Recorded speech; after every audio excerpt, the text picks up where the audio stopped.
साथियों, आज 13/8/2024 को आशाओं ने बालसन चौराहा से भारी बारिश के दौरान भी आशाओं ने हिम्मत नहीं हारी। बालसन चौराहा से पैदल नारेबाजी करते हुए जिला अधिकारी कार्यालय का घेराव किया। इस दौरान अनिल वर्मा राज्य सचिव अपनी बात रखते हुए जिलाधिकारी कार्यालय पर आए। सुनते हैं अनिल वर्मा जी को। पूरे प्रदेश में हम लोगों ने एक आह्वान किया है। 8 तारीख से 14 तारीख तक आशा वर्कर्स की जो मांगे हैं उनके सवाल पर जगह जगह लोग प्रदर्शन कर रहे हैं। आज इलाहाबाद में है, कल कौशाम्बी में हम लोगों का प्रदर्शन है। पूरे प्रदेश में ये कार्यक्रम हो रहा है। इसके पहले कल जो है कानपुर के लोगों ने प्रदर्शन किया। ये कौन से सवाल हैं जिनको लेके आशाएं आज इस भीषण गर्मी और बारिश के मौसम में जिलाधिकारी की देहरी पे आई? कुल 2200 रुपए में ये महीने भर की बेगारी करवाती है सरकार। 6 कामों के लिए आशाओं की नियुक्ति हुई थी और आज 50-55 काम आपसे कराए जाते हैं। तमाम ऐसे काम, पेड़ गणना, गाय गणना, भेड़ गणना जैसे सैकड़ों काम बीएलओ भी चुनाव में आपको बना दिया गया और पैसा देने के नाम पे इन सरकारों की जेब से पैसा नहीं निकला। तो ये बताने हम आए हैं यहाँ जिलाधिकारी के कार्यालय पर कि ये बेगारी करने वाली महिलाएं नहीं हैं। अब इन्होंने लाल झंडा उठाया है जो पूरी दुनिया में मजदूरों का झंडा कहा जाता है और उस लाल झंडे के तहत गोल बंद हुई है आशाएं। तुम्हारी नींद हराम करने का काम करने आ जाएगी। आज ये बताने हम आए हैं कि जोगी और मोदी सुन लो और समझ लो, हिंदुस्तान के मजदूरों ने ठाना है कि उनको न्यूनतम मजदूरी चाहिए। उनको काम का अपने जो काम करते हैं उस काम के एवज में उसका पैसा चाहिए। बेगारी नहीं चलेगी। तुमको हम मजदूरों की हड्डी पर कबड्डी खेलने की इजाजत नहीं देंगे। आज ये बताने यहाँ प्रशासन के लोगों से आए। आज मोदी जी बड़ी बड़ी बातें करते हैं, तिरंगा फहराने की बात करते हैं। तिरंगा हमारे दिलों में है। तिरंगा फहराने से अकेले काम नहीं चलेगा। तिरंगा फहराने के लिए जो कुर्बानियां इस देश के तमाम क्रांतिकारियों ने दी थी, उनके वंशज हैं हम, उनकी संतानें हैं। तुमको ये बताने आए हैं कि केवल तिरंगा फहराने से काम नहीं चलेगा। तुमको मजदूरों और कर्मचारियों के हक अधिकार भी देने होंगे। ये मोदी इतना निर्लज्ज और निकम्मा है।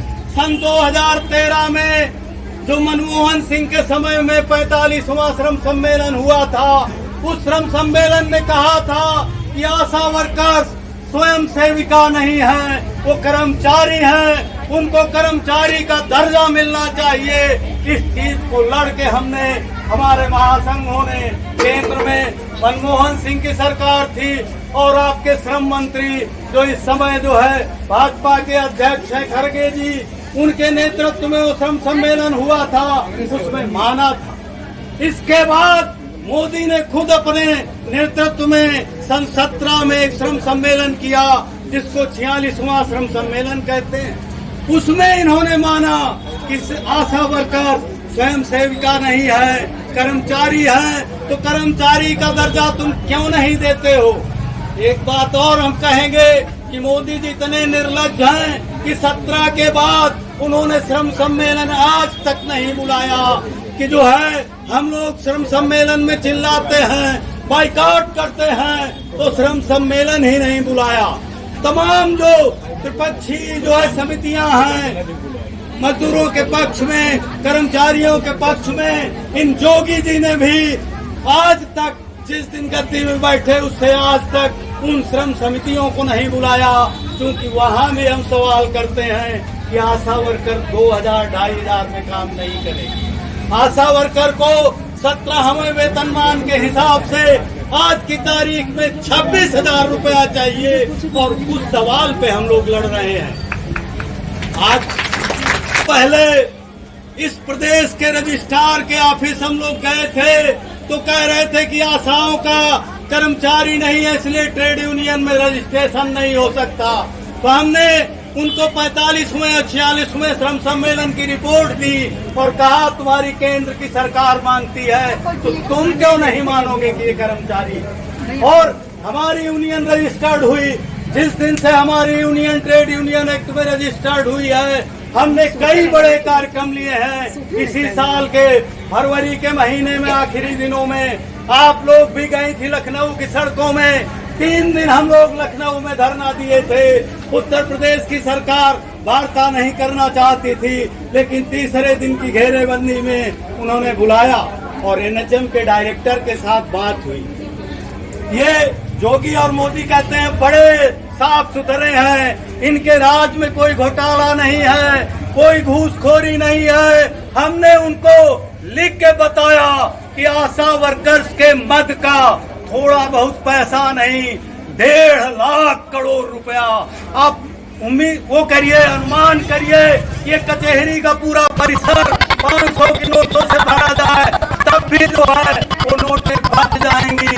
इतने बड़ा घोटाला एनएचएम के लोग और आपके जो यहाँ के अधीक्षक डीसीपीएम बीसीपीएम से लेके तमाम यहाँ के अधिकारी इतना बड़ा घोटाला करते हैं, उसके प्रमाण हमने दिए।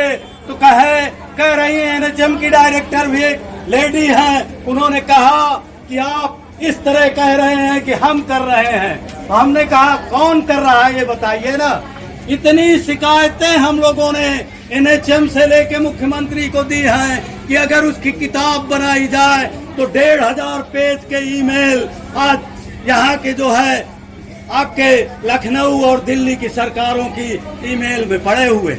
इन्होंने उस पे फिर कहा कि आप सीधे मत कहिए, हम मानते हैं कि कुछ चीजें हैं आप, लेकिन गधे को गधा मत कहिए, उसको बैसाख नंदन कहिए। ये यहाँ एनएचएम की यूपी की डायरेक्टर की शब्दावली थी। हमने कहा हम बोलेंगे, हमको आप रोक नहीं सकती। आशा बहनों की जो लड़ाई है उसको हम लड़ेंगे और बोलेंगे ही नहीं, तुमसे घुटने टेकवा के उन मांगों को पूरा भी करवाएंगे। इस सवाल पे भी जो है हम लोगों ने बात की। इस साल भी हम लोगों ने अभी तय है कार्यक्रम, 26 सितंबर को फिर लखनऊ की सड़कें हम लाल करेंगे।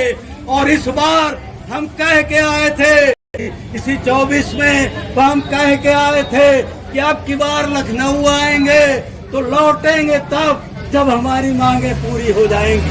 इन सवालों को लेके हम ये न्योता भी आपको देने आए हैं, डीएम के कार्यालय के सामने इस बात को कहने आए हैं कि तुम्हारी कुर्सियां भी उखाड़ने का काम आशाएं करेंगी, इसलिए सुन लो और समझ लो, जो इनकी मांगे हैं उन पर विचार करो। अभी जसरा में पिछले हफ्ते हम लोगों ने प्रदर्शन किया था, अधीक्षिका जी संदेश भेजी है आशाओं के थ्रू कि हमारे सवाल को मत उठाइएगा, हम जो आप कहेंगे वो करेंगे। जब हम लोग गए थे तो उनका घमंड था कि हम आपके बीच नहीं आएंगे, माफी नहीं मांगेंगे। 5-6 घंटे का घेराव चला, इसके बाद आके उन्होंने कहा, तब भी कहा जो मांग है हम पूरा करेंगे, लेकिन माफी नहीं मांगेंगे। उनको कह के आए थे कि तुम्हारा चैलेंज हमें स्वीकार है और तुमको हटाए बिना हम दम नहीं लेंगे। जगह जगह ये लोग तमाम पीएससी सीएससी में इस तरह की बातें कर रहे हैं, उसके खिलाफ भी आज हम लोग यहाँ शिकायत देंगे। तमाम आपकी मांगें कैसी पूरी हों, उसके लिए पूरी क्षमता से लड़ाई कैसे हो, हम लोग अपने महासंघ की तरफ से आपके बीच आपकी लड़ाई में हरदम शरीक होंगे और आपकी लड़ाई लड़ी जाएगी। इंकलाब जिंदाबाद।